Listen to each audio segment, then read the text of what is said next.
I've played and enjoyed tons of games whose lineage trace back to tabletop RPGs in some way or another, but Wildermyth might be the first among them whose priorities are neither combat nor story focused, but particularly storytelling focused. The second half of that compound word is critical here, because Wildermyth is specifically interested in the mechanisms that deliver stories, and the way that those can be malleable and responsive to different variables in the context of a video game. If that sounds like a meaningless distinction, then you should really try this one and see what I mean. It would be imprecise to say that I love Wildermyth's story, because what I really loved were the stories that it helped me build. Wildermyth is a, quote, character-driven, procedurally generated tactical RPG designed to help you tell your wildest stories. And I think its greatest detriment is that it takes a couple of hours to realize both how accurate and how revolutionary that description truly is. I don't think Wildermyth really started to wow me until my second or third sitting with it. The minimal animation required for its papercraft aesthetic reads as more indie practical than anything else. Every other male character looks like Shaggy, and the nature of a game designed around long-term consequences mean that you don't actually start feeling them until the long-term actually exists. But once those gears start turning, or more precisely, once you get to feel the effects of those gears turning, the game really turns into something special. Because Wildermyth is a game all about stories, characters, permanence, and getting those things in the player's hands as simply as possible. Selecting your beginner campaign and getting to the character creation for the first time will yield 3 randomly generated characters aligned to one of the game's 3 classes. And just as importantly, they'll also have randomized names, personalities, and appearances. You can do some tweaking if you choose, but part of the appeal of Wildermyth is rolling with some randomized punches, which is why I'd advise against changing too much, and also recommend that you check that carved in stone checkbox in order to prevent save scumming. After that, your first of many campaigns begins, and you'll get a taste of the overall structure. Any given campaign is broken down into 3 to 5 acts, usually defined by having 1 to 2 major objectives in each that need to be completed before moving on to the next. Those objectives usually involve traveling to a particular tile, or defeating enemies at multiple tiles, but what really matters is what happens in between. The lion's share of the game's major decisions come in the form of semi-randomized micro-stories that precede every single action you take on the overworld map. Every time you move to a new tile or finish building a bridge or fight an enemy, you'll be prompted with an event that involves your characters. These events are told in a comic book fashion that respond to certain attributes about your characters, as well as some of the choices you elect mid-story. There are over 200 events total, and though you'll probably experience them all sooner than you might think, part of the appeal is seeing these same stories play out with different actors and different decisions. The common thread between them all is consequence and permanence, which doesn't mean that every event has world-ending stakes, but it does mean they'll all do something. Could be as minor as a new item or a small temporary stat increase, or as major as a new relationship forming, the loss of a limb, or a permanent transformation. Everything you do in Wildermyth matters, as if the sentence "Wildermyth will remember that" hangs invisibly in the top left corner of the screen after every keystroke. This holds true in the non-event portions of the game too, which include both the map and combat. Movement across the map will pass time, which in turn ages your characters, because Wildermyth tracks your adventure over a series of generations. Your characters will grow old and retire from heroing, and hopefully will have given you some new replacement heroes who share their last name before doing so, either with a spouse in your party or one off-screen. But they're just as likely to fall victim to the sword before reaching their golden years. Combat features a variation on permadeath that typically invokes a choice on their mortal blow, allowing you to either let them retreat to fight another day while suffering a permanent stat penalty, or having them use their death rattle to go out in a blaze of glory, returning a powerful strike to their killer or rallying the team with a much needed stat buff on their final breath. And while permanent death for a character can sting, and the death of the entire party and failing the campaign stings even harder, the game softens the blow by ensuring that dying still plays a part in the overall story. Because Wildermyth's secret ingredient that compelled me to keep playing for the better part of a month is a meta layer of cross-campaign progression via your legacy. When characters die, retire, or successfully finish a campaign, the game will remember them. They get added to your legacy, a permanent character pool that not only chronicles them and their deeds, but more importantly reintroduces them to future campaigns.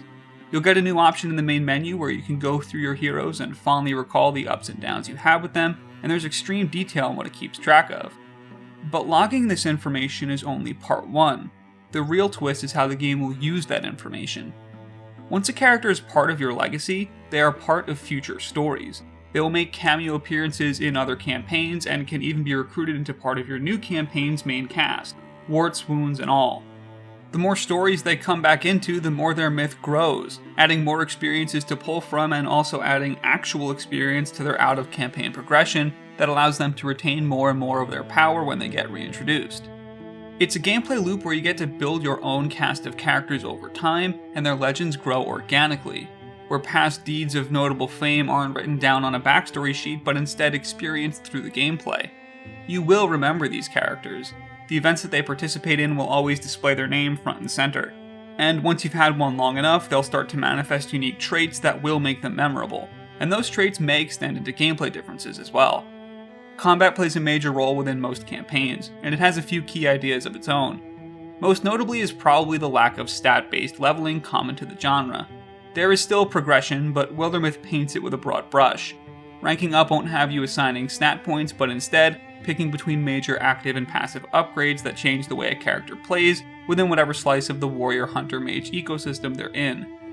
Combat also has a large focus on environmental interactivity, specifically because of the way the mage class works in this game. By default, mages don't output any magical damage unless they've interfused with an object in the environment, like how instead of sending out a blast of fire, they must first tie themselves to a local flame source like a campfire, then redirect the blaze. Non-mage classes still involve themselves with the environment to a slightly lesser degree, but it's still a component, both using it for cover or to potentially enable some sort of adjacency bonus based on their stats. Enemy units fall into one of 5 major tribes, which aren't standard fantasy orcs or elves, but instead are more unique to Wildermyth's lore, like the magical insects of the Thrixil or the nature-reclaiming Gorgon. There's variety in how you tackle each of these sorts of foes, especially on the higher difficulty settings, and the game uses a card system to visualize their strength increasing. The more time you spend traveling and defeating enemies, the more time these opponents have to rally their forces as well. This feeds into the last of the major gameplay pillars, the campaign map screen where you navigate tiles and make big picture decisions. This is probably the weakest aspect of the game if considered independent of the events, as I found that keeping my squad moving as a death ball from tile to tile was almost always my best move. While some events are geo-specific, it didn't feel like enough of them were, and nothing really changed based on my location on the map. You never really got the impression that you were moving into dangerous enemy territory like the game would suggest. Wildermyth definitely is not perfect. The fact that it's designed to be savored over long periods to get the most out of its legacy building means that if you're playing it that way, you're prone to run into the same stories time and time again. The 216 total events will seem like a really small number after a few dozen hours with this one, and while there is fun to seeing the same events play out in different ways, I would also be among the first to buy an expansion to this game if they significantly increased that number. If there's ever a game whose quality would linearly scale with more content, I think it's this one. Give me more events, more races, more classes. The framework of this title is so satisfying that it feels like it's a no-brainer to build upon it.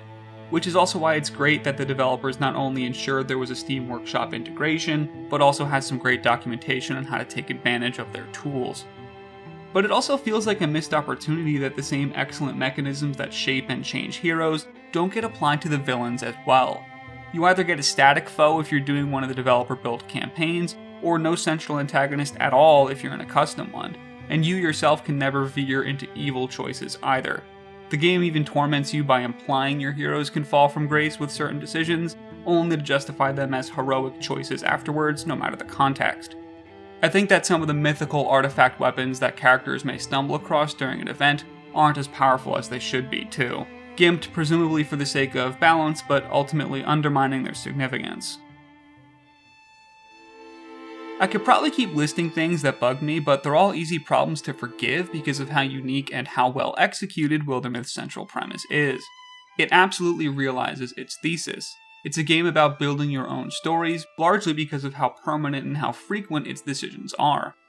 It's a game that not only respects your choices, but outright celebrates them, and every second you spend with it increases the ways you can keep bringing those choices back into your narrative. Its storytelling and character building focus above all else make it starkly different from other games that it shares surface level comparisons to.